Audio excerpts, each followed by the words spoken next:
YSR Congress party ప్రభుత్వం మీదన నిప్పులు చెరిగింది షర్మిల అనే కంటే కూడా భారతీయ జనతా పార్టీ వైసీపీలని కలిపేటటువంటి ఎత్తుగడ ఆ, ఏది మన మహాభారతాలు రామాయణాలకు సంబంధించి స్టేజ్ మీద షోల్లో ఒకటో కృష్ణుడు రెండో కృష్ణుడు మూడో కృష్ణుడు అంటారు కదా.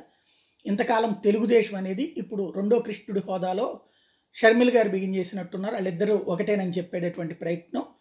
వైఎస్ఆర్ కాంగ్రెస్ పార్టీ ఎంపీలు బీజేపీ కార్యాలయంలో కూర్చుంటారు. బీజేపీకి ఎందుకు అమ్ముడు పోయింది బీజేపీ ఒక మత్తత్వ పార్టీ. ఆనాడు రాజశేఖర రెడ్డి కూడా వ్యతిరేకించారు. బీజేపీకి జగన్ అమ్ముడు పోయాడు. బీజేపీ ఎవరికి శ్రేయస్కరం కాదు. రాహుల్ గాంధీని ప్రధానిగా గెలిచిన తర్వాత మొట్టమొదటి సంతకం స్పెషల్ స్టేటస్ మీద పెడతా అన్నాడు. అంతలా ఏపీ మీద కాంగ్రెస్కి బాధ్యత ఉంది. కాంగ్రెస్ శ్రేయస్ కోసం నిరంతరం కార్యకర్తలు పనిచేయాలి. ఇది ఆవిడ ఇచ్చినటువంటి స్టేట్మెంట్. ఇందులో విచిత్రం ఏంటంటే ఆ స్పెషల్ స్టేటస్ అనేది ఇవ్వకుండా రాష్ట్రాన్ని అడ్డకోలుగా విభజించినటువంటి కాంగ్రెస్ పార్టీ ఏదో చేద్దాం అనుకుందట. మళ్ళీ తన అధికారంలోకి వస్తే రాజధాని కూడా ఇవ్వకుండా 5 పైసలు కూడా ఆంధ్రప్రదేశ్కి విధిల్చకుండా ఆంధ్రప్రదేశ్ అద్భుతమట.